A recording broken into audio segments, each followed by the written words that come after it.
"Lord, don't let my father find me," the beggar girl asked the millionaire while holding her little brother in her arms. Abandoned and scarred by a past of abuse, she feared the man who, after her mother's death, had become her biggest nightmare. The millionaire, touched by her pain, welcomed her into his mansion, promising her protection. Now she has to decide: face her past or keep running from it. If this story interested you, subscribe to our channel, don't forget to like this video, and tell us which city you're watching us from. We'll keep going. The rain poured mercilessly over the city streets as Sarah huddled closer to her little brother Tommy under the dim light of a park bench. Her thin sweater, soaked through, offered little protection against the biting cold. At just 12 years old, she had already mastered the art of survival, learning to move through the shadows like a ghost, invisible to the world that had shown her so little kindness. Tommy's quiet whimpers brought her attention back to their immediate needs. He was only 6, too young to understand why they couldn't go back to what they once called home. Sarah pulled him closer, trying to share what little warmth she had left. Her dark eyes constantly scanned their surroundings, always vigilant, always waiting for him to appear, the man who had turned their lives into a living nightmare. The park had become their temporary sanctuary after fleeing 3 days ago. Sarah knew the risks of staying in one place too long, but exhaustion had finally caught up with them. Her feet, bare and blistered from running, couldn't carry them any further. The memory of their last night in that house still haunted her. The sound of his heavy footsteps on the creaking stairs, the smell of alcohol that always preceded his rage, the way Tommy trembled in her arms as they hid in the cramped space behind the old washing machine. That night had been different, though. Something in his voice, in the way he had called out their names, had told Sarah they couldn't wait any longer. She had grabbed Tommy's hand, the small backpack she had kept ready for weeks, and they had slipped out through the basement window while his shouts echoed through the empty house. The wind picked up, carrying with it the distant sound of approaching footsteps. Sarah's heart began to race, her body tensing instinctively, but these footsteps were different, lighter, more measured. Through the curtain of rain, she could make out the silhouette of a man approaching their bench. He walked with purpose, but without the threatening swagger she had learned to fear. As he drew closer, the yellow glow of the street lamp revealed an elegant figure in an expensive-looking coat. He carried an umbrella and wore polished shoes that seemed out of place in this forgotten corner of the city. Sarah's first instinct was to run, but Tommy's exhausted weight against her side made that impossible. The stranger stopped a few feet away, his expression changing from surprise to concern as he took in their bedraggled appearance. "Are you all right?" he asked, his voice gentle, lacking the harsh edge Sarah had grown accustomed to hearing from adults. Sarah remained silent, her arms tightening protectively around Tommy. The man took a small step closer, careful to move slowly as if approaching a wounded animal. "My name is Richard," he continued, his voice barely audible above the rain. "You shouldn't be out here in this weather, it's not safe." A bitter laugh nearly escaped Sarah's lips, as if anywhere had been safe for them lately. But there was something in Richard's eyes that made her hesitate, a warmth she hadn't seen in so long it felt almost foreign. He held his umbrella out, creating a shelter from the rain above their heads. "I have a warm car parked just around the corner," he said, gesturing vaguely behind him, "and a house with plenty of room. You and your brother could get dry, have something to eat." He paused, studying their faces in the dim light. "No questions asked if that's what you prefer."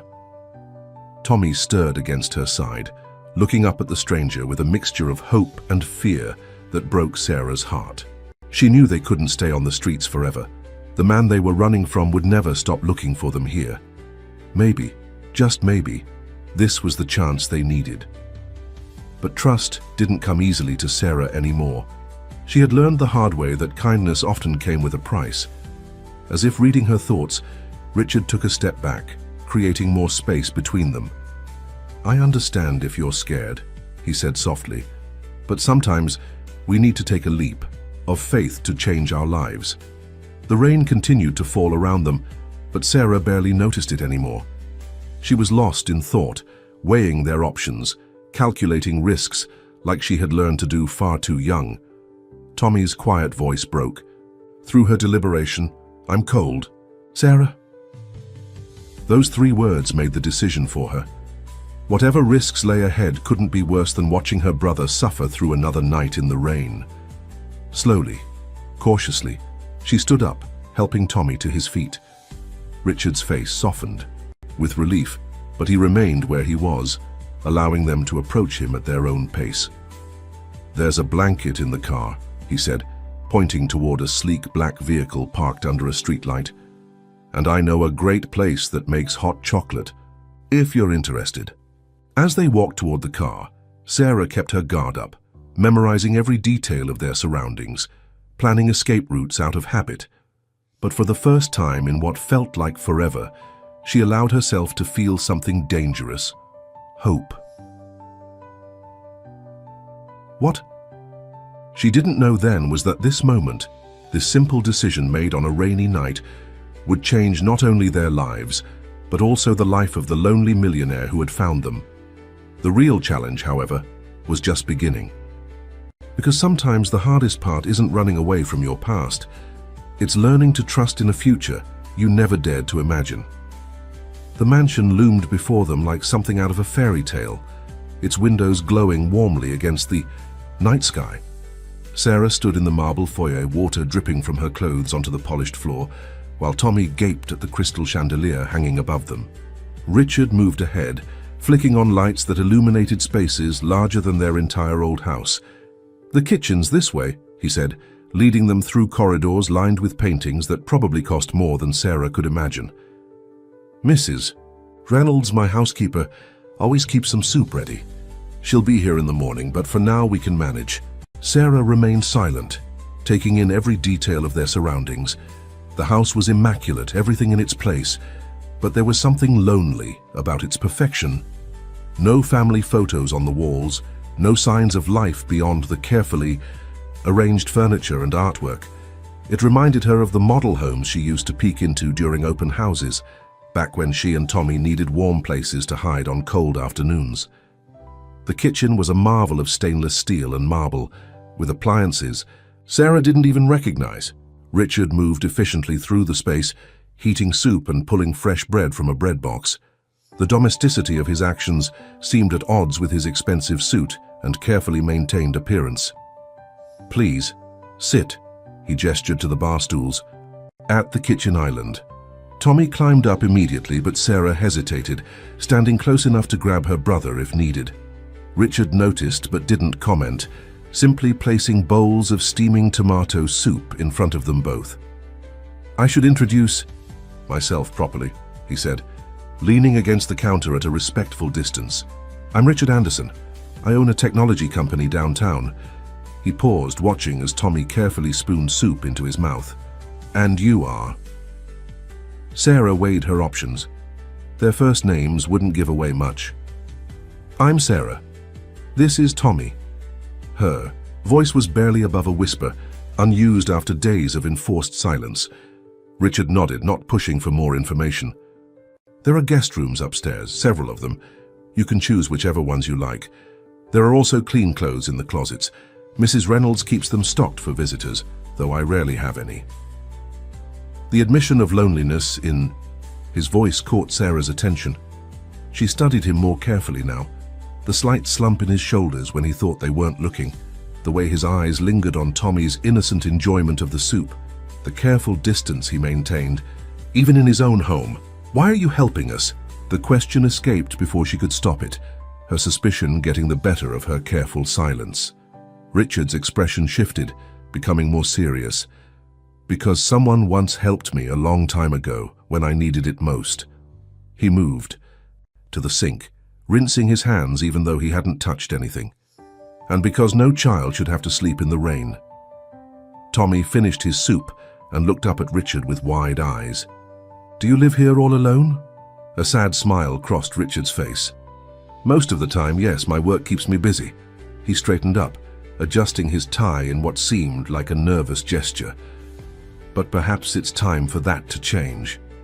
Sarah felt a flutter of anxiety at those words. She had learned to be wary of adults who showed too much interest in them, but Richard's next words surprised her. "You don't have to stay if you don't want to. The choice will always be yours." But if you do stay, there will be rules. Not to control you, but to protect you. Mrs. Reynolds will help with anything you need, and I'll make sure you're both enrolled in school when you're ready. School. The word hit Sarah like a physical force. It had been weeks since they'd attended, not since their mother's illness had taken a turn for the worse. The thought of returning to normal life seemed almost impossible now. "He'll find us," she whispered, voicing her deepest fear. "He always does." Richard's expression hardened slightly. "Not here, he won't. I have resources, Sarah. Security systems, lawyers if needed. Whatever or whoever you're running from, you're safe here." But Sarah knew better than to believe in absolute safety. She had seen how quickly security could crumble, how easily promises could be broken. Still, as she watched Tommy stifle a yawn, she knew they needed this chance, however temporary it might be. "Can we," she hesitated, "can we stay together, Tommy and me, in the same room?" Richard's face softened. "Of course. There's a suite on the second floor with connecting bedrooms. It would be perfect for you both." As they followed him upstairs, Sarah couldn't shake the feeling that they were stepping into another world, one that seemed too good to be true. The suite he showed them was larger than their entire old house, with plush carpets and enormous windows overlooking manicured gardens. "Get some rest," Richard said, standing in the doorway. "We can talk more tomorrow if you want." He left them with clean towels and pajamas that Mrs. Reynolds apparently kept for every possible size of guest. Later, as Sarah lay in the softest bed she'd ever felt, listening to Tommy's steady breathing, from the connecting room, she tried to make sense of their situation. They were safe for now, fed and warm and clean, but experience had taught her that security was an illusion, that comfort could be stripped away in an instant. What she didn't know yet was that Richard had his own demons to face, his own past that would soon collide with theirs in ways none of them could predict. For now, though, she allowed herself to relax just slightly into the embrace of luxury and apparent safety, even as her mind remained alert for the sound of heavy footsteps that had haunted her dreams for so long. The morning sun streamed through the tall windows, casting long shadows across the mansion's polished floors. Sarah stood at the window of her new room, watching the gardeners tend to the immaculate lawn below. It had been a week since Richard had brought them here, and she still couldn't quite believe the reality of their situation. The sound of laughter drew her attention to where Tommy played with Mrs. Reynolds in the garden. The housekeeper had proven to be a warm, grandmotherly figure who seemed to have an endless supply of cookies and patience. Sarah watched as she showed Tommy how to plant flowers in the small patch of earth she had designated as his garden. "He seems happy," Richard's voice came from behind her, causing Sarah to startle slightly. She hadn't heard him approach, a rare lapse in her usually hyper-vigilant state. "Yes," she answered carefully, maintaining her distance. Despite the luxury surrounding them, Sarah couldn't shake the habit of keeping her guard up. "Mrs. Reynolds is good with him." Richard moved to stand beside her at the window, keeping a respectful distance. He was dressed in his usual impeccable suit, ready for another day at the office, but something about his posture seemed tenser than usual. "Sarah," he began, his voice carrying an unusual note of hesitation, "we need to discuss your situation. I've arranged for a meeting with my lawyers this afternoon." He held up a hand as she began to protest. "Just to talk about options, about making this arrangement more official."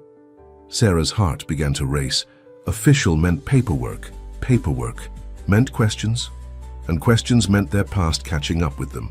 "We can't," she said, her voice barely a whisper. "He'll find us if we do that." Richard's expression softened, but there was a determination in his eyes that Sarah had come to recognize over the past week. "The man you're running from, he has no legal right to you or Tommy, does he?" Sarah wrapped her arms around herself, a defensive gesture she couldn't suppress. He was supposed to take care of us after Mom." She couldn't finish the sentence, the memory of her mother's final days still too raw. "But he didn't take care of you, did he?" Richard's voice had an edge to it now, controlled anger simmering beneath the surface. "Sarah, what he did, whatever he did, it wasn't right. You know that, don't you? Tears threatened to spill from Sarah's eyes, but she blinked them back. She had learned long ago that crying didn't solve anything. "You don't understand," she said, her voice stronger now. "He has friends, connections. He always said no one would believe us anyway." Richard turned to face her fully, his expression serious. "I believe you, and I have connections too, Sarah. More than you might think." He gestured around the mansion. "This isn't just about money. I have influence, people who owe me favors. I can protect you and Tommy, but only if you let me help." Sarah studied his face, looking for any sign of deception. She had become good at reading adults, at detecting the subtle hints of lies and false promises, but Richard's gaze remained steady, honest. "Why?" she asked, the question that had been burning in her mind since that rainy night. "Why would you do all this for us?" Something flickered across Richard's face, pain perhaps, or recognition. He turned back to the window, watching Tommy chase a butterfly through the garden. "Because 25 years ago I was Tommy's age, living with someone who," he paused, choosing his words carefully, "who didn't know how to be a proper guardian. And no one helped me." The admission hung in the air between them, heavy, with unspoken understanding. Sarah felt something shift in her perception of Richard. He wasn't just a wealthy businessman offering charity. He was someone who understood, truly understood, what they were running from. "What happened to you?" she asked softly, curiosity temporarily overcoming her usual caution. Richard's smile was tinged with sadness. "That's a story for another time. But I made a promise to myself back then. If I ever had the chance to help someone else escape that kind of situation, I would." He checked his expensive watch, a nervous gesture Sarah had noticed he often made. "The lawyers will be here at 2. Mrs. Reynolds can sit with Tommy while we talk. You don't have to decide anything today, but at least hear what options we have." Sarah turned back to the window, watching as Mrs. Reynolds helped Tommy water his newly planted flowers. The simple joy on her brother's face made her heart ache. He deserved this, the safety, the kindness, the chance to just be a child. "He'll never stop looking for us," she said, voicing her deepest fear. "He says we belong to him." Richard's reflection in the window hardened. "You belong to no one but yourselves, Sarah, and some people need to learn that lesson the hard way." There was something in his tone that made Sarah look at him sharply, but his expression had already smoothed back into its usual calm mask. As he turned to leave, Sarah called out, "Richard." He paused in the doorway. "Thank you for believing us." He nodded once, his eyes distant as if seeing something or someone from long ago. "Get some rest before the meeting. Mrs. Reynolds will bring up lunch for you both." With that, he was gone, his footsteps echoing down the hallway.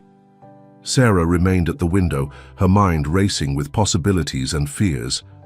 The lawyers would want details, she knew. They would ask questions she wasn't sure she was ready to answer. But as she watched Tommy laugh in the garden below, she realized that sometimes the scariest step was the one you had to take to protect the ones you loved.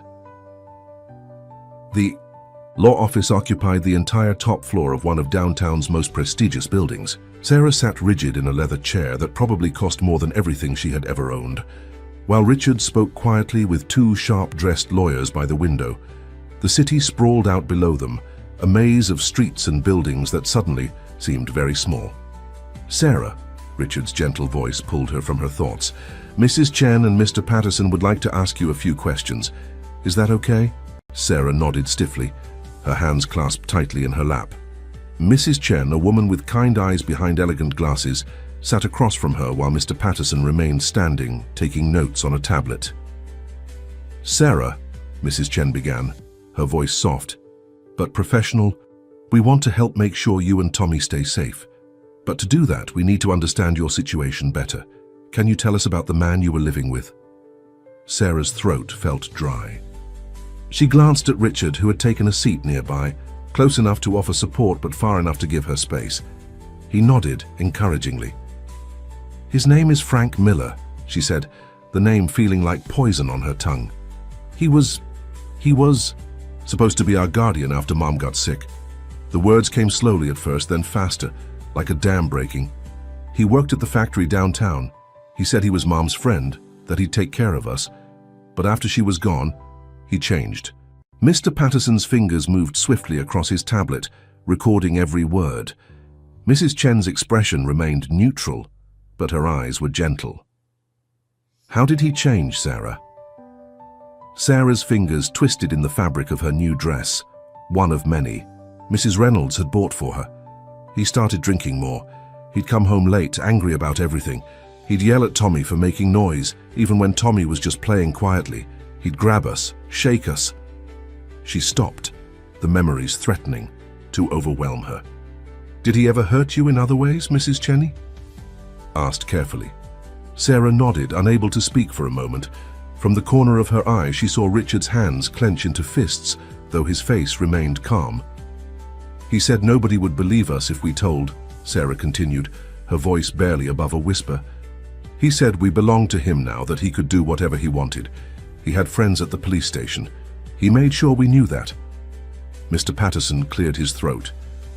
We've done some preliminary research. Mr. Miller has no legal claim to guardianship of you or your brother. The paperwork he filed after your mother's illness was never properly processed. What does that mean? Sarah asked, hope and fear warring in her chest. Mrs. Chen leaned forward slightly. It means he had no right to keep you. More importantly, it means we can help protect you without having to fight a legal guardianship. But we'll need evidence, Mr. Patterson added. Documentation of the abuse, witnesses if possible. Anything that can help us build a case to keep him away permanently. Sarah felt panic rising in her throat. We don't have anything. We just ran. You have your testimony, Richard spoke up for the first time since the questioning began. And you have me. My word carries weight in this city. Mrs. Chen nodded. Mr. Anderson's support will be significant. But Sarah, anything you can remember, dates, specific incidents, names of people who might have seen something, it would all help. Sarah closed her eyes, forcing herself to think. There was a neighbor, Mrs. Martinez. She used to give us food sometimes when he wouldn't let us eat. And Tommy's teacher, Miss Sullivan, she asked questions about the bruises once. Mr. Patterson made more notes. We'll find them. We'll also need medical records, school records. What about Tommy? Sarah interrupted, her protective instincts flaring. Does he have to talk about it too? Eventually, yes, Mrs. Chen said gently, but we'll handle that very carefully with child psychologists present. For now, your testimony is enough to start the process. Richard stood up, straightening his jacket. What's our next step? We'll file for emergency protective orders immediately, Mr. Patterson said. Given Mr. Anderson's petition for temporary guardianship and the evidence of abuse, we should be able to get them quickly. We'll also alert the authorities about Mr. Miller's behavior. Sarah felt the room spinning slightly. But what if he comes before all that? What if he finds us? Richard's voice was firm. He won't get near you or Tommy. I've doubled security at the mansion. Mrs. Reynolds has been instructed never to let anyone in without my explicit approval. You're safe, Sarah. Mrs. Chen gathered her papers. We'll need you to sign some preliminary paperwork today, Sarah, just to start the process. Are you willing to do that? Sarah looked at Richard, who gave her an encouraging nod. Will it help protect Tommy? Yes, Mrs. Chen assured her. It will help protect you both. Sarah squared her shoulders, summoning courage she didn't know she had. Then I'll sign whatever you need. As she put her signature on document after document, Sarah felt something shifting inside her. Each stroke of the pen felt like another, brick in the wall between them and Frank Miller. But even as hope grew stronger, she couldn't shake the feeling that somewhere in the city below, he was already looking for them, his rage growing with each passing day. The study in Richard's sigh. Mansion was a sanctuary of dark wood and leather, walls lined with books that reached to the ceiling. Late at night, after Tommy had gone to bed, Sarah often found Richard here, working at his massive desk or staring pensively out the window. Tonight was no different, except for the tension that seemed to fill the room. There's something you need to know, Richard said, not turning from the window. 2 weeks had passed since their meeting with the lawyers, and Sarah had begun to notice changes in him. Longer hours at the office, hushed phone calls, worried glances when he thought. She wasn't looking. Sarah perched on the edge of a leather armchair, her bare feet silent on the thick carpet. She had learned to move quietly through the mansion, a habit she couldn't break despite the growing sense of security. "Frank Miller has been asking questions," Richard continued, his reflection in the window glass looking older than usual. "He's been seen around your old school, talking to teachers, neighbors."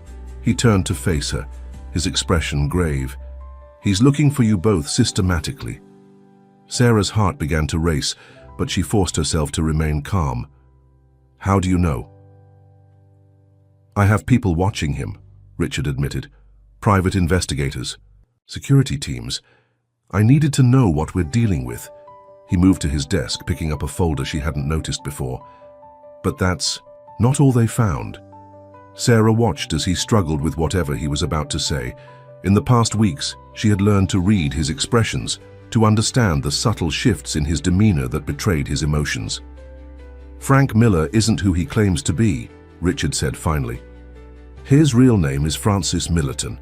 He changed it 10 years ago after some trouble in another state." He paused, choosing his words carefully. "He has a history, Sarah. A pattern of inserting himself into vulnerable families, gaining their trust and then destroying them," Sarah finished, her voice hollow. The pieces were falling into place. Why her mother had trusted him so quickly. Why he had seemed so eager to help when she got sick. Why he had been so careful to isolate them from everyone else. Richard nodded grimly. "There were other families, before yours. He's careful, methodical. He knows how to work the system, how to avoid leaving evidence. That's why he has those police connections he bragged about. He cultivates them deliberately." Sarah stood up, needing to move, to process this information. Did Mom know about his past?" "No," Richard said softly. "My investigators found nothing to suggest she knew. He targeted her when she was most vulnerable, when she was already struggling with her illness and worried about your future." Anger flared in Sarah's chest, not just at Frank, but at the world that had allowed this to happen. "Why are you telling me this now?" Richard's expression hardened. "Because he's escalating. He's not just looking for you anymore. He's trying to build a case against me.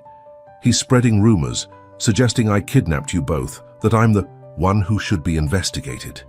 "But that's ridiculous," Sarah protested. "We ran away from him. You helped us." "The truth doesn't always matter to people like him," Richard said, his voice tight with controlled anger.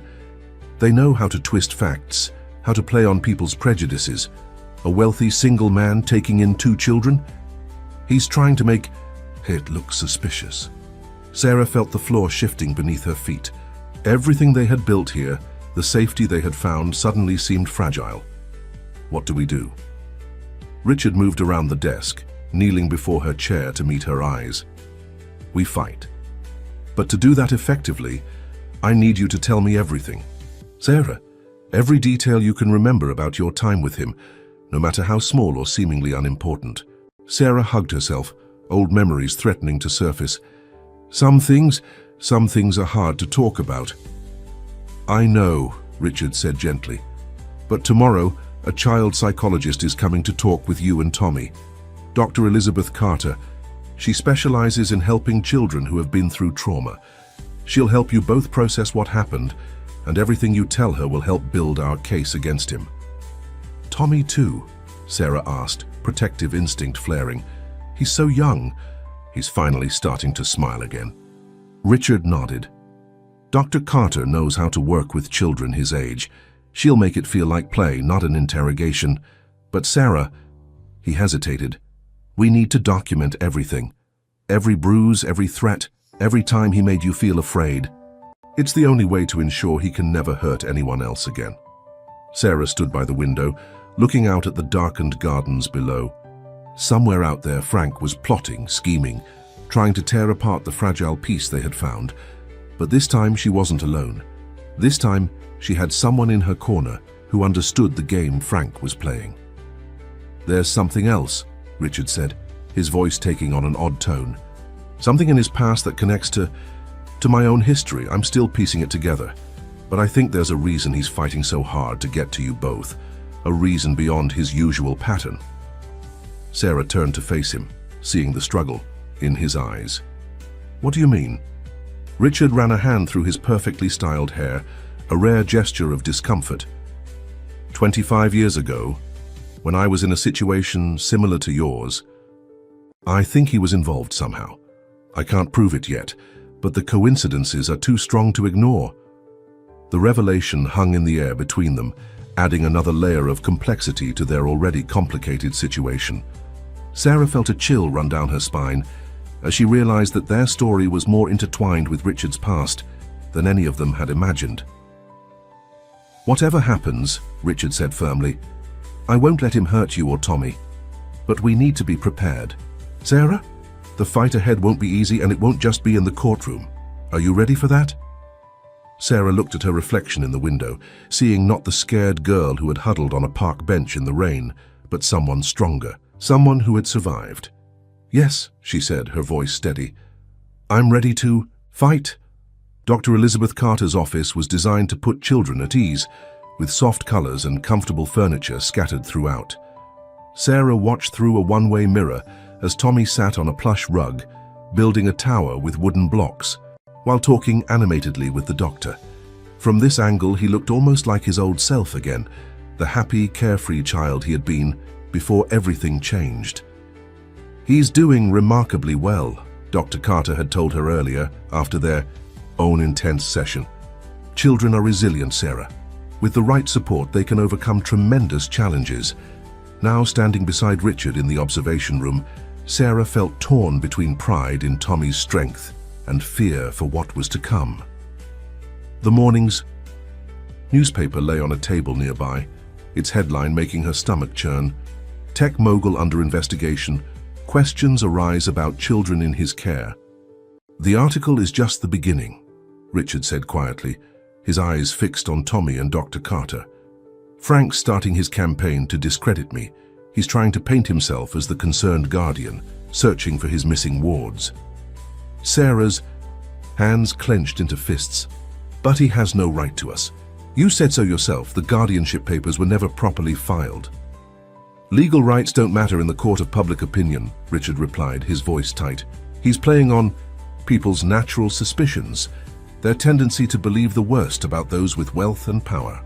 A knock at the door interrupted them. Mrs. Reynolds entered, her usually cheerful face drawn with concern.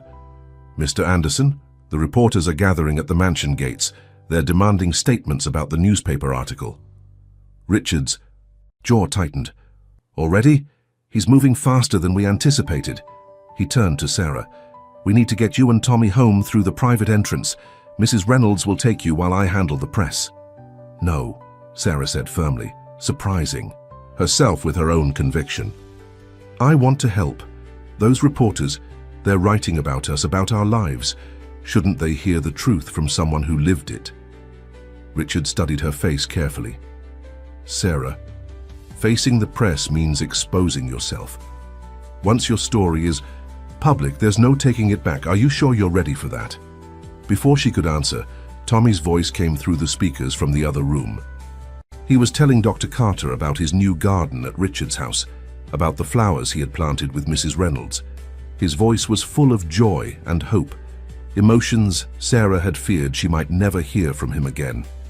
I'm sure, she said, drawing strength from her brother's happiness.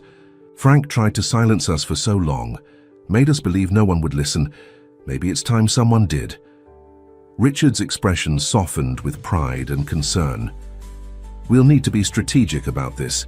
A controlled interview on our terms with a reporter we trust. He pulled out his phone, scrolling through contacts. I know someone at the Chronicle, Catherine Wells. She's known for her investigative work in child advocacy cases. Sarah nodded, her heart racing but her resolve firm. When? Tomorrow morning, Richard decided. That gives us time to prepare to work with Dr. Carter on how to handle the questions. He paused, watching as Tommy laughed at something the doctor had said. But Sarah, once we do this, Frank will retaliate. He won't take this challenge to his narrative lightly. I know, Sarah said, her voice stronger than she felt. But I'm tired of hiding. tired of letting him control our story. Tommy deserves better than that. We both do. Mrs. Reynolds touched Sarah's shoulder gently. I'll help you prepare, dear. We can work on what to wear, how to present yourself. These things shouldn't matter, but they do to the public. Richard's phone buzzed with an incoming message. His face darkened as he read it.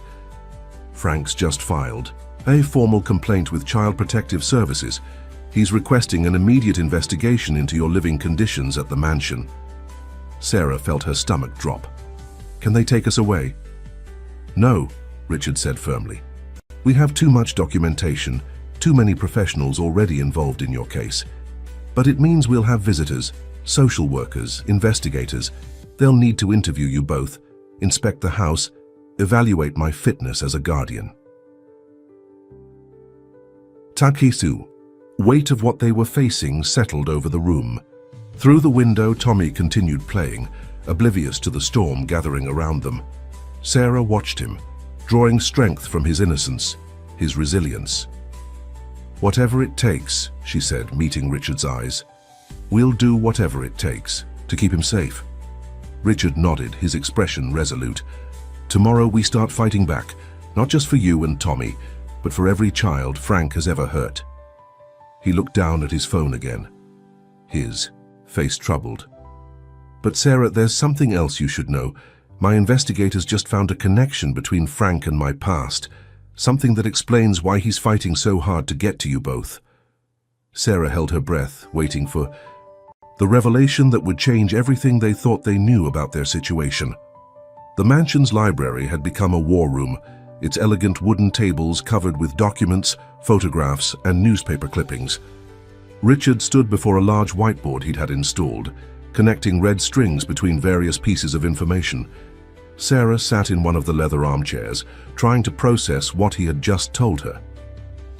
25 years ago, Richard continued, his voice tight with suppressed emotion. When I was just a child, there was a man who worked with troubled families. He called himself a family counselor, but his real purpose was to identify vulnerable children he could exploit. Sarah's throat felt dry. Frank? No, Richard said, pinning another photograph to the board. His name was Gerald Winston.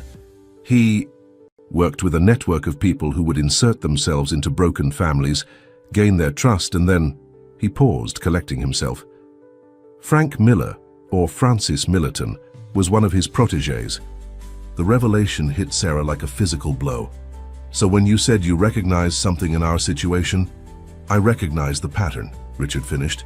The same techniques, the same careful grooming of the family, the same way of isolating the children. He turned to face her, his expression haunted.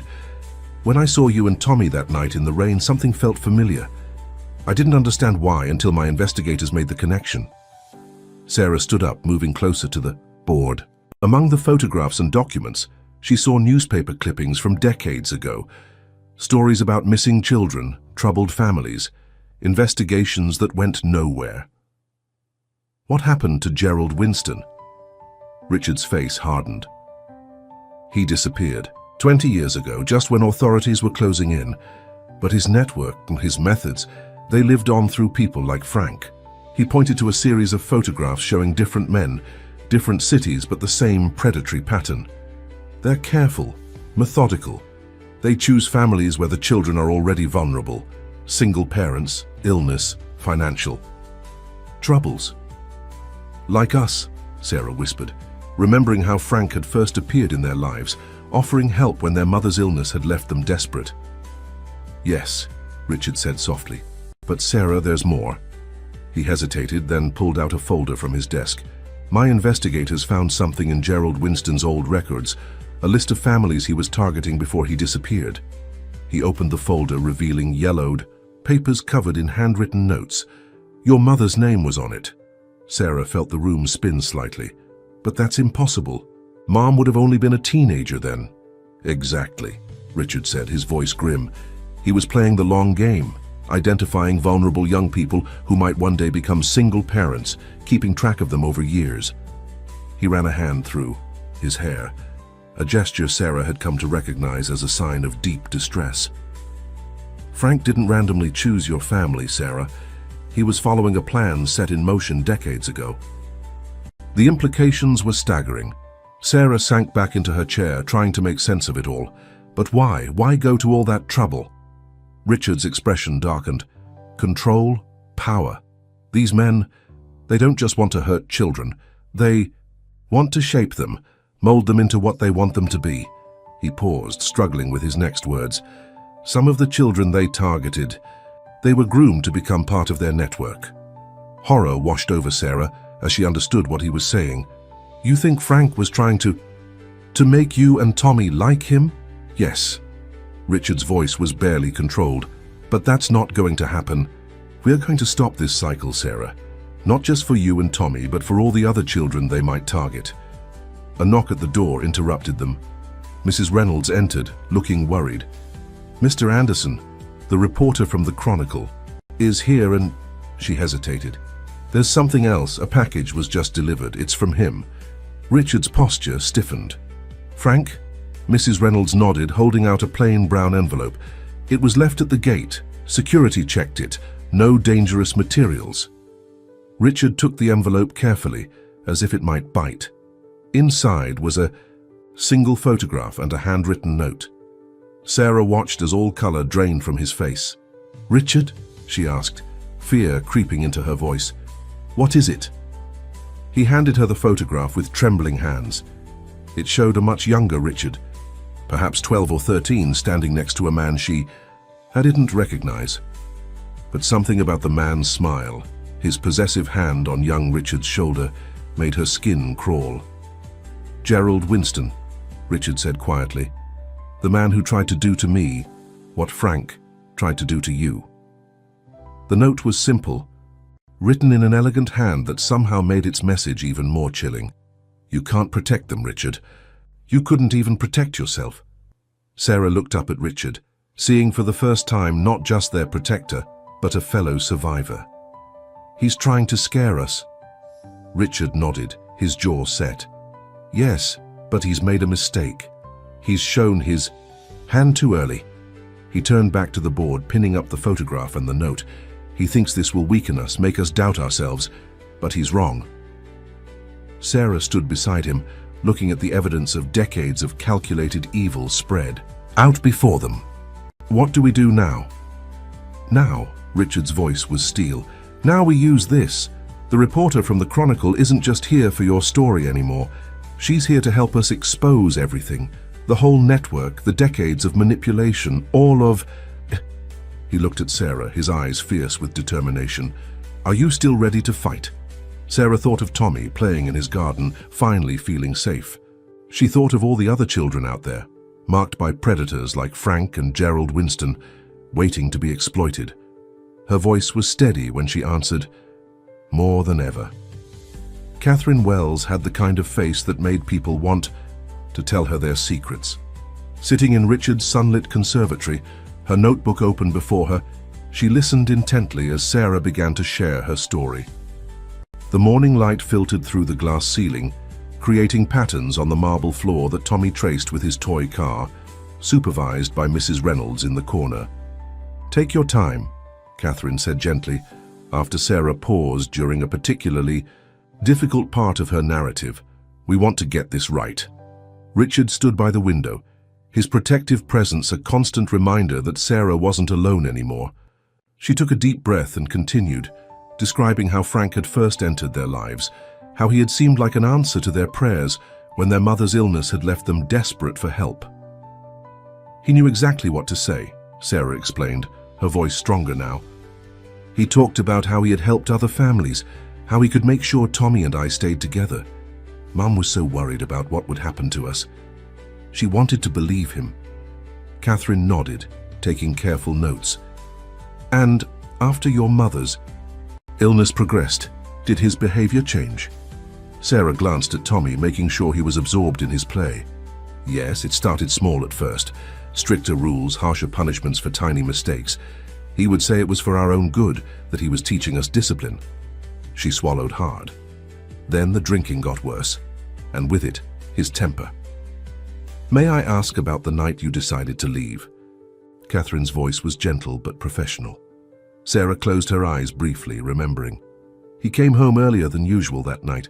Something was different about him, his voice, his eyes. He kept talking about taking us away somewhere, about how we needed to be reformed properly. She shuddered at the memory. I knew we couldn't wait any longer. Catherine turned to Richard. And you found them that same night? In the park, Richard confirmed, moving to sit near Sarah. 2 children in the rain, trying to be invisible to the world. He paused, choosing his words carefully. But what? I saw in Sarah's eyes that night, it wasn't just fear, it was determination, strength. Sarah felt warmth spread through her chest at his words. In the weeks since that night, Richard had become more than just a protector. He had become family. Sarah, Catherine said, her expression serious, Mr. Anderson has shared with me the connection between your situation and the larger network. To have individuals like Frank Miller. Are you comfortable with me including that in the story? Sarah straightened in her chair. Yes. People need to know that these aren't isolated incidents. That there are others out there, targeting families when they're most vulnerable. But there's something else you should include, Richard interjected, sharing a look with Sarah.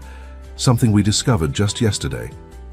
Catherine leaned forward, her reporter's instincts clearly engaged. Go on. Frank Miller isn't working alone, Sarah said, her voice steady. He's part of a network that's been operating for decades, and they don't just target random families, they choose them years in advance, watching and waiting for the right moment to strike. As Sarah and Richard laid out the evidence they had uncovered, the connection to Gerald Winston, the long-term manipulation, the careful grooming of vulnerable families, Catherine's expression grew increasingly grave. This is bigger than I imagined, she said finally, looking up from her notes. We're not just talking about one predator. We're talking about a systematic operation that's been targeting families for generations. That's why we need this story told, Richard said firmly. Not just for Sarah and Tommy, but for all the other families they might be watching right now. A commotion outside drew their attention. Through the conservatory windows, they could see several cars pulling up to the mansion's gates. Mrs. Reynolds hurried over, her face concerned. Mr. Anderson, she said quietly, Child Protective Services has arrived and... She hesitated. They're not alone. Frank Miller is with them. Sarah felt her heart stop. Across the room, Tommy looked up from his toys, sensing the tension in the air. Catherine closed her notebook decisively. Perfect timing, she said, her voice hard with determination. Let them come. They want to investigate? Let them see exactly what we're uncovering here. Richard moved to stand between Sarah and the windows, his posture protective but controlled. Catherine, are you willing to stay, to witness whatever happens next? The reporter's eyes gleamed with purpose. Try to make me leave. This story just got even bigger. Sarah stood up, moving to gather Tommy in her arms. She could feel the trembling in his small body, but when she looked into his eyes, she saw her own determination reflected back. We're not running, she said firmly, looking from Richard to Catherine. Not this time. Let them come. Let them. See that we're not afraid anymore. As the sound of car doors slamming echoed from outside, Sarah felt a strange calm settle over her. The truth was finally coming to light, and not even Frank Miller could push it back into the shadows. The mansion's grand foyer had never felt so small as it did now, filled with the tension of the impending confrontation. Two Child Protective Services workers stood near the entrance, their expressions professionally neutral as they reviewed documents on their tablets. Behind them, Frank Miller's presence seemed to darken the very air, his familiar calculating smile sending chills down Sarah's spine. Richard stood at the base of the sweeping staircase, every inch the powerful businessman in his perfectly tailored suit. I assume you have the necessary warrants and documentation. His voice was cool, controlled, but Sarah could see the tension in his shoulders.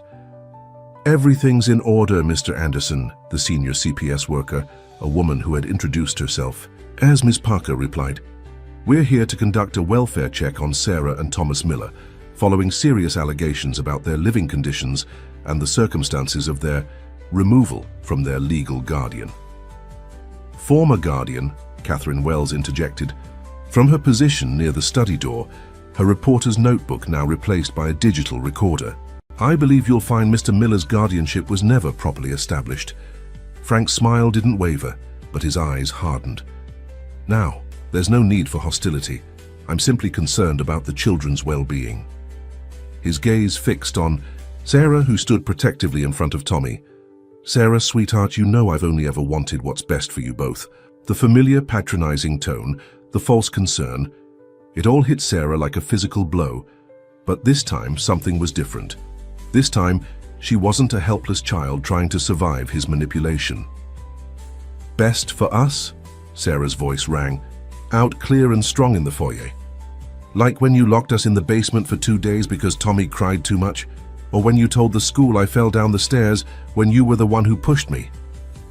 Frank's expression flickered, a brief crack in his carefully constructed mask. "Sarah, you know that's not true. You're confused, manipulated by..." He cast a meaningful glance at Richard. "People who don't have your best interests at heart." "I believe," Richard said smoothly, "that we should conduct this discussion in the presence of Sarah and Tommy's legal advocate. Mrs. Chen should be here any moment." As if on cue, the front door opened again, admitting the elegant figure of Mrs. Chen, followed by Mr. Patterson. The lawyers moved immediately to stand near Sarah and Tommy, creating a protective barrier between them and Frank. "Before we proceed," Mrs. Chen announced, opening her briefcase, "I have some documents that the court will find very interesting."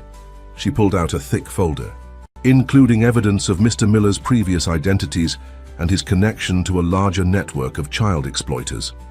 The CPS workers exchanged glances, their professional detachment wavering slightly. Miss Parker stepped forward. "Perhaps we should discuss this in private." "No," Sarah interrupted, her voice firm. "No more secrets, no more private discussions where children aren't allowed to speak." She felt Tommy's hand slip into hers, squeezing tight. "Everything that happened to us, everything he did, it needs to be heard." Catherine Wells had moved closer, her recorder capturing every word. Frank's composed facade began to show more cracks, his eyes darting between the various faces in the room. "This is absurd," he said, but his voice had lost some of its smoothness. "These accusations are completely unfounded. I can provide character, references, documentation of my community service, like the character references from Gerald Winston." Richard's question cut through the room like a blade. "Or should I say, the references you forged after he disappeared 20 years ago?" The name hit Frank like a physical blow. For the first time, real fear flashed across his face. "I don't know what you're talking about." Mrs. Chen stepped forward, laying photographs on a nearby table. "These were taken in 1999, Mr. Miller, or should I say Mr. Millerton. They show you with Gerald Winston and several other men, all of whom have since been investigated for child exploitation."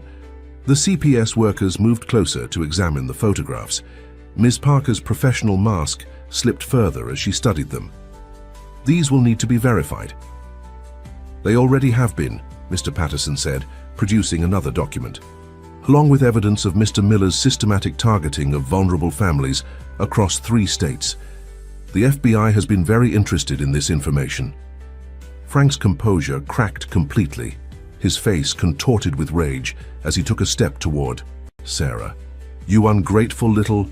But he never finished the sentence. Richard moved with surprising speed, placing himself between Frank and the children. At the same moment, 2 police officers who had been waiting quietly by the door stepped forward. "Mr. Miller," one of them said firmly, "I believe it's time for you to leave. We have some questions for you down at the station." The next few moments seemed to move in slow motion. Sarah watched as Frank's carefully constructed world began to crumble around him. The mask of concerned guardian fell away completely, replaced by the true face of the man who had terrorized them for so long. "This isn't over," he snarled, even as the officers moved to escort him out. "You think you're safe now? You think you've won? There are others like me, more than you know. We're everywhere, watching, waiting." "No," Sarah said, her voice carrying clearly through the foyer. "You're the one who's finished watching and waiting, and we're not afraid anymore." As Frank was led away, his threat still echoing in the marble hallway, Sarah felt something shift inside her. The constant fear that had been her companion for so long began to loosen its grip. But even as relief flooded through her, she knew this wasn't truly the end. Because Frank had been right about one thing, there were others out there. And now that she and Richard had begun to uncover the truth, they had become an even bigger threat to the shadowy network that had operated in secret for so long. The study was quiet in the aftermath of Frank's departure. Evening shadows stretched across the carpet as Sarah sat in her favorite armchair, watching Tommy sleep peacefully on the leather couch. The events of the day had exhausted him, but his face was serene, unburdened for the first time in months. Richard stood by his desk, speaking quietly on the phone with his security team. Catherine Wells had left hours ago, armed with enough material for what she promised would be a groundbreaking expose. The CPS workers had conducted their inspection, interviewed everyone present, and departed with assurances that their report would reflect the true situation. "The police have him in custody," Richard announced, ending his call. "They're questioning him now about his connections to Gerald Winston's network." He moved to sit in the chair opposite Sarah, his expression both relieved and troubled. "But this is just the beginning." Sarah nodded, absently running her fingers through Tommy's hair as he slept. "Because of what he said about others watching?" "Yes." Richard leaned forward, his voice low to avoid waking Tommy. "Frank's arrest will send ripples through their network. Some will go to ground, try to hide their tracks. Others might become desperate, dangerous." "Like cornered animals," Sarah murmured, remembering the wild look in Frank's eyes as he was led away. "Exactly." Richard glanced at his phone as another message came in. "The FBI's organized crime unit is involved now. They've been building a case against this network for years, but they never had enough evidence to connect all the pieces. Until now," Sarah said, understanding dawning. "Because we showed how Frank was connected to Gerald Winston and how they chose their families." "You did that," Richard corrected gently. "Your courage in speaking out, in facing him, it's given the authorities the break they've been waiting for." Sarah felt a strange mix of pride and fear. "But what happens now?" "To us, I mean." Richard's expression softened. "Now we make it official. The lawyers are preparing permanent guardianship papers. If you're willing." He hesitated, showing a rare moment of uncertainty. "I'd like to adopt you both legally, properly." The word adopt hung in the air between them, heavy with meaning. Sarah looked at Tommy, at the way he had curled himself into the soft leather of the couch, totally at ease in this place that had become their sanctuary. "What about the others?" she asked, her voice barely a whisper. "The other families they're watching?" "We help them," Richard said simply. "The evidence we've uncovered, the pattern we've exposed, it gives us a chance to identify potential targets before they're approached. Catherine's article will warn people what to look for, how these predators operate." Sarah was quiet for a moment, processing everything. "When I was little, before Mom got sick, she used to read us stories about heroes who fought dragons and saved people." She looked up at Richard, her eyes bright with unshed tears. "I never thought I'd become one." "You always were one," Richard said softly. "From the moment you decided to protect Tommy, to find a way out, you were a hero. You just needed a chance to show it." A gentle knock at the door interrupted them. Mrs. Reynolds entered with a tray of hot chocolate and cookies, her motherly presence a balm to their frayed nerves. "The security team has finished their sweep of the grounds," she reported quietly. "Everything's secure, and Mrs. Chen called. She'll be here first thing in the morning with the adoption paperwork." Sarah watched as Mrs. Reynolds carefully set a cookie beside Tommy's sleeping form, tucking his favorite blanket more securely around him. The simple gesture of love brought fresh tears to her eyes. "Is this real?" she whispered, more to herself than to Richard. "Are we really safe now?" Richard moved to kneel beside her chair, his eyes level with hers. "Yes, you're safe. But more than that, you're home. If you want to be." Sarah looked around the study, at the books lining the walls, the soft lamplight, the comfortable chairs where she had spent so many hours talking with Richard. She looked at Tommy, peaceful in his sleep, and at Mrs. Reynolds fussing with the cookie arrangement. This was what a real family felt like. Home, she repeated, testing the word. I think we'd like that. But even as warmth filled her heart, Sarah couldn't forget Frank's final words. Somewhere out there, other children were still in danger. Other families were being watched and targeted. Their victory today wasn't an ending. It was a beginning. Looking at Richard, she saw the same understanding in his eyes. They had won this battle, but the war against people like Frank and Gerald Winston was far from over. Yet for the first time, Sarah felt truly ready to fight. Because now she knew the most important truth of all. She wasn't alone anymore. Catherine Wells's article hit the morning papers like a bomb. Predators among us, the systematic targeting of vulnerable families, sprawled across the front page of the Chronicle, accompanied by carefully curated photographs and documents that exposed decades of manipulation and abuse. Sarah sat at the breakfast table, reading through the article for the third time, while Richard handled a constant stream of phone calls in his study. Your story has sparked something remarkable, Mrs. Reynolds said, placing a fresh cup of hot chocolate in front of Sarah. The police hotline has been flooded with calls since dawn, other families coming forward sharing similar experiences. Tommy looked up from his pancakes, syrup dripping from his fork. Are we helping them, Sarah? The other kids like us?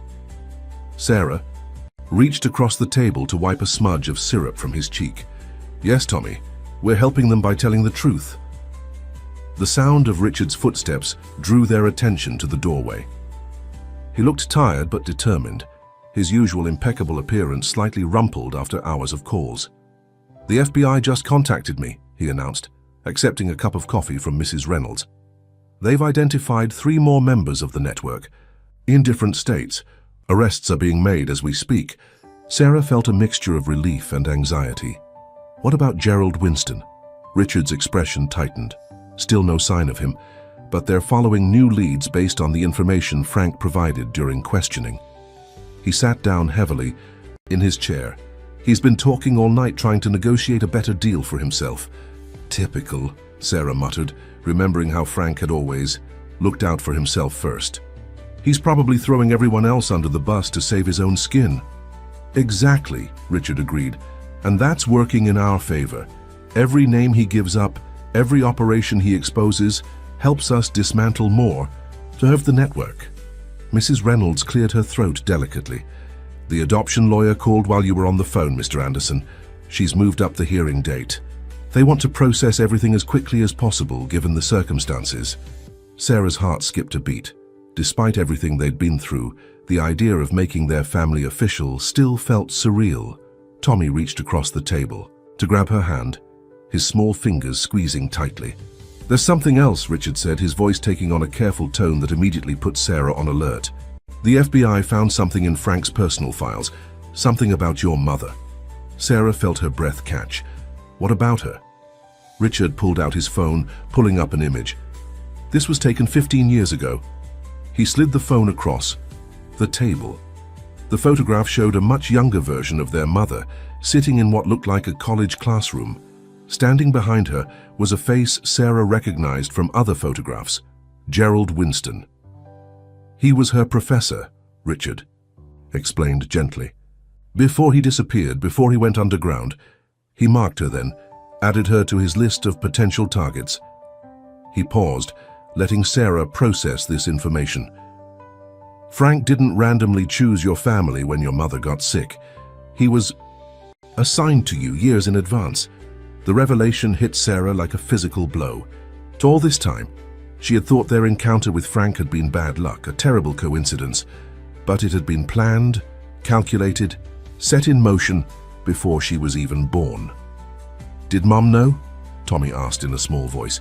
Did she know he was bad? No, sweetheart, Mrs. Reynolds answered quickly, moving to put a comforting hand on his shoulder. Your mother only wanted to protect you both. She never knew about their real plans. Sarah stood up abruptly, needing to move. She walked to the window, looking out at the garden where she and Tommy had begun to feel safe. All those years, they were watching us, waiting for the right moment to strike. Yes, Richard said, coming to stand beside her. But that's why. Exposing them now is so important. Every family we identify from their lists, every potential target we warn, it's another chance to break their cycle. A notification pinged on Richard's phone. His expression changed as he read it, a mix of shock and something else Sarah couldn't quite read. "What is it?" she asked, recognizing the tension in his posture. "They found another list," he said, slowly. In a safety deposit box Frank maintained under one of his aliases. It's not just potential targets. It's names of everyone involved in the network, including, he swallowed hard, including the location where Gerald Winston has been hiding all these years. The implications of this discovery hung heavy, in the air. Finding Gerald Winston wouldn't just mean justice for his past crimes, it would mean exposing the entire leadership of the network that had terrorized families for decades. "Richard," Sarah said, studying his face carefully. "What? Aren't you telling me?" He met her eyes, and in them she saw a conflict raging. The safe deposit box contained something else, something about why Gerald Winston disappeared 20 years ago. He took a deep breath. "Sarah, he's been hiding in plain sight, working. Under a new identity, an identity that connects him directly to your mother's illness." Sarah felt the floor tilt beneath her feet as she began to understand what Richard was suggesting. The pieces were falling into place, pieces of a puzzle she hadn't even known she was solving until this moment. The mansion's library had become a maze of documents, photographs, and connecting threads. Sarah stood before the evidence wall, trying to process the staggering revelation Richard had just shared. Her mother's medical records were spread across the table, along with personnel files from the hospital where she had received treatment. "Dr. Gerald Matthews," Sarah read from the hospital ID badge in the photograph. The man's face was different, altered by plastic surgery and time, but the eyes were unmistakably those of Gerald Winston. He was her doctor. Richard nodded grimly. He reinvented himself as a specialist in rare diseases, used his new identity to continue monitoring the families on his list, all while maintaining his position of trust in the medical community. Tommy sat in the corner with Mrs. Reynolds, working on a puzzle, but Sarah could tell he was listening to every word. He had grown more perceptive through their ordeal, more aware of the undercurrents of adult conversations. "But why?" Sarah's voice cracked. "Why go to all that trouble?" "Control," Richard said, pinning another document to the wall. By positioning himself as a trusted medical professional, he gained access to vulnerable families at their weakest moments. He could influence their treatment, their decisions. He hesitated, looking at Sarah with pain in his eyes. Their outcomes. The implication hit Sarah like a physical blow. Are you saying he made Mom sick?" Richard moved to sit beside her, his voice gentle but firm. "The FBI is investigating the treatment protocols he prescribed for several patients, including your mother. They found evidence of systematic manipulation of medications, of treatments designed to create dependency rather than cure." Sarah felt the room spin. All this time she had thought her mother's illness was just cruel fate. But to think it had been orchestrated, planned as part of some larger scheme. The network wasn't just about exploiting vulnerable families, Richard continued, his voice tight with controlled anger. It was about creating vulnerability. Gerald Winston found a way to place himself at the top of the medical hierarchy, where he could orchestrate everything. The illnesses, the treatments, the introduction of helpful friends like Frank. "Like a spider at the center of a web," Sarah whispered, remembering how Frank had appeared in their lives just when they were most desperate for help. A knock at the door interrupted them. Mrs. Chen entered, carrying a thick folder of legal documents. "The FBI just released this information for the case file," she said, her usually composed face showing signs of distress. "They've found similar patterns at 3 other hospitals where Dr. Matthews worked." "How many families?" Sarah asked, though she wasn't sure she wanted to know the answer. "Dozens," Mrs. Chen replied softly. "Going back 20 years, but Sarah..." She exchanged a look with Richard. "There's something else. Something about your mother's final days at the hospital." Richard stood up, moving to the window. "Tell her." Mrs. Chen opened the folder, pulling out a hospital record. "Your mother started showing signs of improvement 3 days before she took a sudden turn for the worse. The attending nurse made a note about unauthorized changes to her medication, but the complaint was never investigated. Dr. Matthews Winston signed off on everything." Sarah felt her legs give way, sinking into a nearby chair. Tommy immediately left his puzzle, coming to wrap his arms around her waist. His presence anchored her, reminded her why they had to stay strong. "He's going to pay for this," Richard said, his voice carrying a steel she had never heard before. "All of them are. The FBI has enough evidence now to bring down the entire network." "But first they have to find him," Sarah said, holding Tommy close. "And he's had 20 years to perfect his disappearing act." Richard turned from the window, his expression determined. "That's where we have an advantage he doesn't expect. Because this time, we know something he doesn't." Sarah looked up, recognizing the tone in his voice. "What do you mean?" "Gerald Winston, Dr. Matthews, has a routine. Every year on the same day he visits a private bank in Switzerland. It's how he's maintained his hidden accounts, his false identities." Richard moved to the evidence wall, pointing to a bank statement. "And that day is tomorrow." The implications of this information hung in the air. After decades of hiding in the shadows, orchestrating his web of manipulation and control, Gerald Winston was about to make himself vulnerable. "The FBI is coordinating with Swiss authorities, Mrs. Chen added. "They'll be ready when he arrives at the bank." Sarah stood up, still holding Tommy's hand. "What do we do now?" Richard's expression was a mixture of determination and concern. "Now, we make sure you're both safe. Because when Winston realizes he's been exposed, when he understands that his entire network is crumbling," he didn't need to finish the sentence. Sarah looked around the library at the evidence of decades of calculated evil spread out before them. Somewhere in the city, Frank sat in a cell, spilling secrets to save himself. And halfway across the world, the architect of all their suffering was about to walk into a trap of his own making. But even as fear tried to take hold, Sarah felt something stronger rising within her.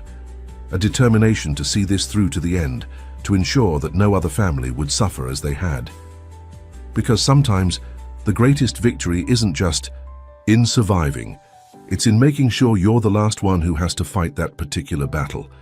The tension in Richard's private office was palpable as they watched the secure video feed from Switzerland. FBI agents, disguised as bank employees, moved purposefully through the marble halls of the prestigious financial institution. In less than an hour, Gerald Winston, or Dr. Matthews as he was now known, would arrive for his annual visit. "The Swiss authorities have sealed off all potential escape routes," Richard explained, pointing to different areas on the blueprints spread across his desk. "He'll be caught the moment he enters the building." Sarah sat beside Tommy on the leather couch, both children unusually quiet, as they watched the preparations unfold on multiple screens. Mrs. Reynolds had tried to convince them to wait elsewhere, but Sarah had insisted on being present. She needed to see this end with her own eyes. "What if he suspects something?" she asked, voicing the fear that had been gnawing at her since they'd learned of the plan. "He's evaded capture for 20 years. Richard's phone buzzed with an incoming message. His expression tightened as he read it. Frank's been talking more. He revealed something about Winston's contingency plans. He looked up at Sarah, his eyes grave. "If Winston feels threatened, he has a list, names and locations of every family currently under surveillance by the network. He's threatened to release it to his operators if he's cornered." "But that would expose their targets," Sarah said, confused. "Wouldn't that defeat their purpose?" "No," Richard replied grimly. "It would create chaos. Hundreds of families suddenly learning they're being watched, that their children are in danger. The panic would give his operators time to disappear, to destroy evidence, to start over somewhere else." Tommy squeezed Sarah's hand. "Like how we felt when we knew we had to run." Sarah pulled him closer, protective instinct flaring. "Exactly. Like that." A commotion on one of the screens drew their attention. A sleek black car had pulled up to the bank's private entrance. Sarah's heart began to race as a familiar figure emerged, older than in the photographs, face altered by surgery, but with the same calculating eyes she recognized from the hospital records. "He's early," Richard said sharply, reaching for his phone. "Something's wrong." On the screen, Gerald Winston paused at the bank's entrance, adjusting his expensive suit with practiced casualness. But Sarah noticed something in his posture, a tension that seemed out of place. "He knows," she whispered, the realization hitting her like a physical blow. "Look at how he's scanning the street. He's expecting trouble." Richard was already speaking rapidly into his phone, warning the FBI team, but it was too late. Winston had pulled something from his pocket, a phone, and was typing quickly. "No." Richard's voice was tight with frustration. "He's activating his contingency plan. He must have had someone watching the bank, warning him about the unusual activity." Sarah watched in horror as Winston turned away from the bank's entrance, moving with deliberate purpose toward a side street. The FBI agents began to move, but they were hampered by the need to maintain their cover, to avoid causing panic in the crowded bank. "They're going to lose him," Sarah said, standing up. "After everything he's done, he's going to disappear again." But Richard's expression had changed, a strange calm settling over his features. "No, he's not, because he just made his first real mistake." Sarah looked at him questioningly. Richard pointed to one of the other screens where data was streaming from Winston's phone signal. "When he sent that message, he activated a tracker we planted in his communication network. Frank gave us access to their secure channels last night." On the main screen, Winston had reached another vehicle, but before he could enter it, Swiss police cars appeared at both ends of the street. FBI agents emerged from the bank, their cover abandoned now that their target was fleeing. "Watch," Richard said softly, as Winston realized he was trapped. 20 years of carefully maintained control, and he's about to learn that he never really had it. They watched as Winston looked frantically for an escape route, his carefully constructed mask of professional dignity crumbling. When he reached into his jacket, several agents drew their weapons. "He's not armed," Richard said, though Sarah noticed his hand tighten on the desk. "He's reaching for his phone again, probably trying to trigger another failsafe." But as Winston pulled out his phone, his expression changed from desperation to confusion. The device in his hand was dead, its screen dark. "The kill switch Frank gave us," Richard explained, allowing himself a small smile. "Every device connected to their secure network just went dark. His entire communication system, 20 years of collected information, all their channels for coordinating activities, gone."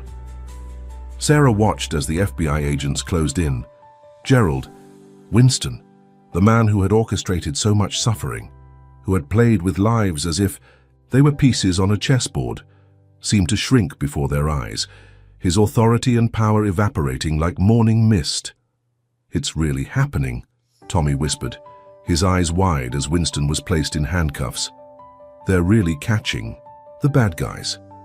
Sarah pulled Tommy onto her lap, holding him close as they watched the architect of their nightmare being led away.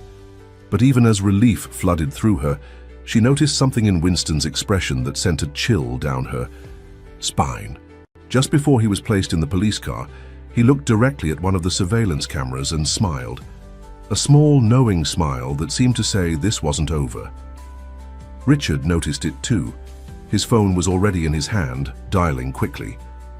"Double the security at the mansion," he ordered, "and get me everything from Frank's latest interrogation. Winston's not the type to be caught without one last card to play." The celebration at the mansion was subdued, despite the magnitude of Winston's capture. Sarah sat in the garden, watching Tommy plant new flowers with Mrs. Reynolds, while Richard coordinated with the FBI inside.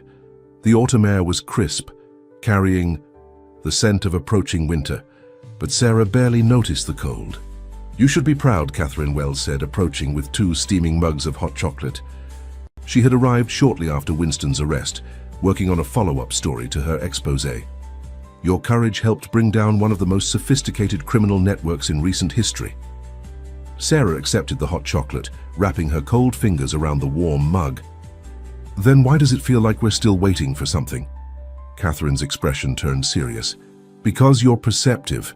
The FBI agents I spoke with, they're concerned about Winston's behavior during the arrest. It was too easy, they said, like he wanted to be caught. A chill that had nothing to do with the weather ran down Sarah's spine. Richard thinks the same thing. He's been on the phone all morning checking security, verifying information from Frank's interrogation. As if summoned by their conversation, Richard appeared in the garden doorway. His face was tense and he carried a folder Sarah hadn't seen before. "Sarah, we need to talk." Catherine stood up, professional instinct telling her this was private. "I'll help Mrs. Reynolds with Tommy's gardening." Sarah followed Richard into his study, noting how he locked the door behind them, something he had never done before. "What's wrong?" "Frank finally broke down completely in interrogation," Richard said, opening the folder. "He revealed Winston's final contingency plan, the one he's been saving for decades." Sarah sat in her usual chair, bracing herself. "What is it?" "Winston didn't just target families for exploitation," Richard explained, his voice careful. "He created insurance policies, secrets so devastating that exposing them would destroy countless lives." He pulled out a photograph, newer than the others they had seen. This was taken 6 months ago. Sarah looked at the image and felt her world tilt. It showed her mother, not in her final days of illness, but healthy, alive, sitting in what looked like a cafe. The timestamp on the photo was clear, long after she had supposedly died. "I don't understand," Sarah whispered, her hands shaking. "Mum, she died. We were there, we saw her." Richard sat beside her, his voice gentle but firm. "What you saw was carefully staged. Your mother was given drugs to simulate a terminal condition, but she didn't die. She was taken to a private facility, kept sedated while Winston and his network moved forward with their plans for you and Tommy." The room seemed to spin as Sarah tried to process this information. "She's alive? All this time she's been alive?" "Yes," Richard confirmed. "Winston kept her as leverage, his ultimate insurance policy. If he was ever caught, he planned to reveal her location, knowing it would throw any legal proceedings into chaos." Sarah stood up, needing to move, to think. "Where is she? We have to find her." "The FBI is already moving on the facility," Richard assured her. "But Sarah, there's more. Your mother wasn't the only one. Winston kept other parents too, all of them believed dead by their families, all of them held as pawns in his game." The magnitude of this revelation was staggering. Sarah thought of all the families like hers, children who had believed themselves orphaned, who had endured abuse and manipulation while their parents were held captive. "Why?" she asked, though she wasn't sure she wanted to know the answer. "Why go to such extreme lengths?" "Power," Richard said simply.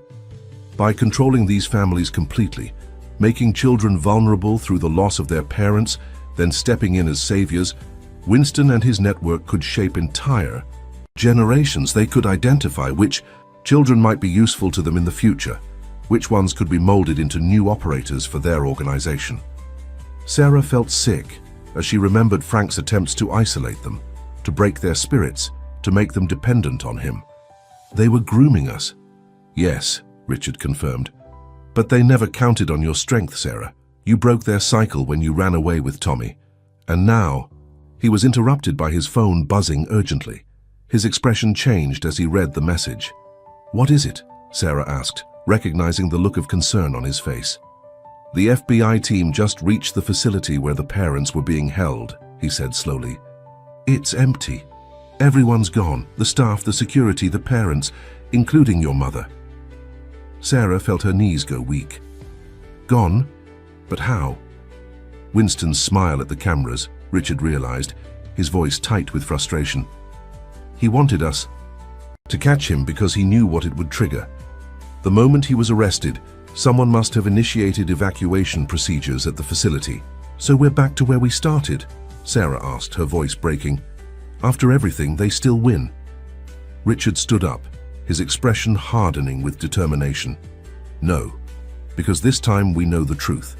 This time we have evidence, resources, and an entire task force dedicated to finding them." He moved to the window, looking out at Tommy in the garden. And this time they've underestimated how far we'll go to bring them to justice. Sarah joined him at the window, watching her brother plant seeds for flowers that would bloom in spring. Despite the weight of these new revelations, she felt something solid and determined growing in her chest. "Then we keep fighting," she said firmly. "For Mom, for all the other parents and children they've hurt. We keep fighting until every last one of them is exposed." Richard nodded, but Sarah noticed his hand tighten on the window frame. He knew, as she did, that Winston's last game was just beginning, and this time the stakes were higher than ever before. The FBI's command center had taken over an entire floor of the federal building downtown. Sarah stood before a wall of photographs and documents, each one representing a piece of Winston's elaborate scheme. Her mother's most recent photo held the central position, surrounded by images of other parents thought lost, but now known to be alive. "We've identified 17 families so far," Agent Martinez explained, updating the digital map that tracked Winston's network across the country. Each following the same pattern. A parent becomes mysteriously ill, is declared deceased, and then the children are targeted by one of Winston's operators.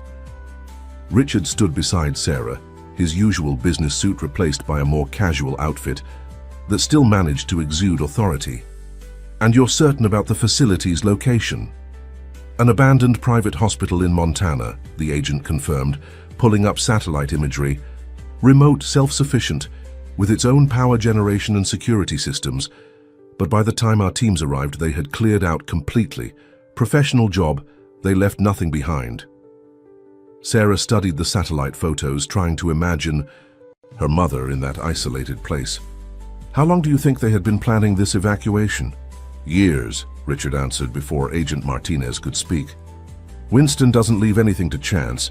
He would have had multiple contingency plans, multiple facilities ready to receive the parents if the primary location was compromised." Tommy sat at a nearby desk, drawing pictures while half listening to the adults' conversation. He had been unusually quiet since learning about their mother, processing the information in his own way. Sarah watched as he carefully drew what appeared to be their family, not as it had been, but as he hoped it would be. "There's something else," Agent Martinez said, lowering her voice. "We found evidence that some of the medical staff at these facilities weren't there voluntarily. They were former targets of the network, children who had been groomed and manipulated into medical careers, then blackmailed into serving Winston's operation." The revelation hit Sarah hard. She thought of all the children like her and Tommy, shaped by trauma and manipulation, some of them now unwilling participants in Winston's schemes. "They're victims too." "Yes," Richard agreed, his expression grim. "Which makes dismantling this network even more complicated. We need to find a way to help them, not just arrest them." A commotion at the other end of the command center drew their attention. An agent rushed in carrying a laptop. "We've got something." One of the medical staff members reached out. Dr. Emily Chen. She was one of Winston's former targets, worked at the Montana facility for the past 5 years.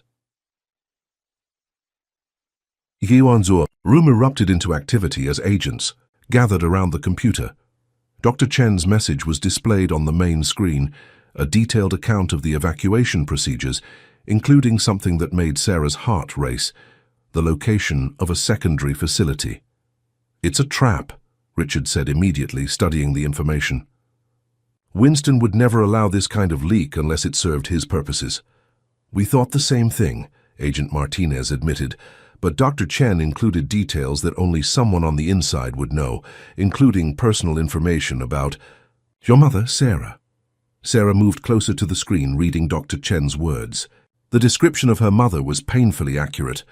The way she hummed while reading, her habit of braiding her hair when nervous, the small scar on her left hand from a childhood accident. These were things that couldn't have been found in any file. "She's trying to help," Sarah said softly. "Even if Winston is using her message as part of his game, she's trying to give us real information." Richard studied the message more carefully. "Look at the medical terminology she uses. There are inconsistencies, places where her language becomes more casual. Those sections might contain hidden meanings." Agent Martinez nodded. "Our analysts are already working on it, but we need to move quickly. If this secondary facility exists, They'll only keep the parents there temporarily. Tommy had abandoned his drawing and moved to stand beside Sarah. "Is Mom really there?" he asked, his voice small but hopeful. Sarah knelt beside him, choosing her words carefully. "We don't know for sure, Tommy, but we're going to find out, and this time we're not alone." Richard's phone buzzed with an incoming message. His expression changed as he read it. Not alarm, but a kind of fierce determination. "Frank's talking again. He says Winston has one more failsafe, something he calls Protocol Zero.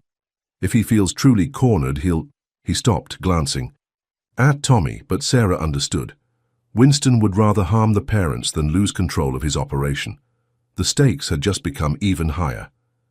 "How long do we have?" she asked, trying to keep her voice steady. "According to Frank, Winston, we'll wait exactly 48 hours after his arrest before initiating Protocol Zero," Richard replied. "That gives us just over 24 hours to find them." Sarah looked around the command center, at the agents working tirelessly, at the evidence of decades of manipulation and control, at her brother's hopeful face. Somewhere out there, their mother was alive, waiting to be found. But reaching her meant playing Winston's final game, understanding the clues he had deliberately left for them to follow. "Then we better get started," she said, turning back to Dr. Chen's message. "Because this time, we're not just trying to expose the truth, we're trying to save lives." The command center hummed with renewed purpose as agents began analyzing every word of Dr. Chen's message, searching for the hidden truths beneath Winston's carefully laid trap. Time was running out, but for the first time since this nightmare began, they had something precious: hope. The next 24 hours passed in a blur of activity. The FBI command center had become Sarah's temporary home, with Richard ensuring that both she and Tommy were comfortable while remaining close to the investigation. Mrs. Reynolds had brought pillows and blankets, creating a small rest area where Tommy could sleep while the adults worked through the night. Dr. Chen's message contained coordinates, Agent Martinez announced, marking another location on the digital map. But they're spread across 3 different states. Each one could be the secondary facility. Richard studied the map, his analytical mind searching for patterns. They're all in areas with minimal population, good road access, and private airfields. Nearby, exactly what Winston would need for quick evacuations. Sarah had been poring over Dr. Chen's message for hours, looking for anything that might point to her mother. One detail kept nagging at her. "She mentioned my mom's scar, said it was on her left hand, but it's on her right hand. I remember because she used to say it looked like a tiny heart." The room went quiet as agents processed this information. Richard moved to stand beside Sarah, his expression intense. "It's not a mistake. Dr. Chen worked with your mother for 5 years. She would know which hand had the scar. A deliberate error," Agent Martinez said, understanding dawning. "What else does she say about left versus right?" They returned to the message, examining every instance where directions were mentioned. A pattern began to emerge, subtle. Inconsistencies that, when mapped together, formed a clear path to one of the 3 locations. "The Wyoming facility," Richard said, pointing to the map. "Everything points there. The reversed directions, the mistakes in her medical terminology. She's trying to tell us where they are without alerting Winston's people." Sarah felt her heart race. "How can we be sure it's not part of Winston's trap?" "We can't," Agent Martinez admitted. "But we're running out of time. Protocol Zero activates in less than 6 hours. Tommy stirred in his makeshift bed, blinking sleepily at the adults. "Did you find Mom?" Sarah moved to sit beside him, pulling him close. "We think we might have, buddy, but it's complicated." Richard was already on the phone, coordinating with field teams. "We'll need to hit all 3 locations simultaneously," he said. "If we're wrong about Wyoming, we can't risk losing our chance at the other sites." The command center erupted into organized chaos as agents prepared for the coordinated raids. Sarah watched as tactical teams were assembled, medical personnel were put on standby, and evacuation protocols were established. "Sarah," Richard said softly, pulling her aside, "I need you to be prepared. Whatever we find at these facilities, it might not be what we're hoping for." She nodded, understanding the weight of his words. But we have to try. For all the families, not just ours. A young agent rushed into the room carrying a tablet. New information from the Winston interrogation.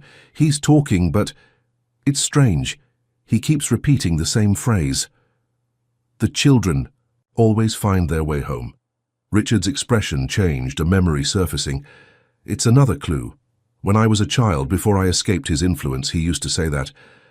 It was part of their methodology, making children believe they had no choice but to return to their abusers. But we did have a choice, Sarah said firmly. We chose to run, to fight back, and now we're choosing to save others from the same. Fate! The next few hours were a whirlwind of preparation. Sarah insisted on being in the command center when the raids began, needing to know immediately if they found her mother. Tommy stayed close, drawing pictures of their family reunited, his quiet hope giving Sarah strength. As the clock ticked down toward Winston's deadline, Sarah found herself standing before the evidence wall one last time. The photographs of all, the missing parents seemed to watch her, their faces filled with the same quiet strength she remembered in her mother. It's time, Richard announced as the tactical teams reported ready. Whatever happens next, remember, you've already won. The most important battle. You broke free of their control, helped expose their network. Everything else is just bringing our family back together, Sarah finished, squeezing Tommy's hand. All of our families. The command center fell silent as the raids began, 3 teams moving simultaneously on 3 different facilities. Sarah held her breath, watching the live feeds, waiting for the moment that would either validate their hope or send them back to searching. But even as she watched the teams breach the facilities, Sarah knew that something had fundamentally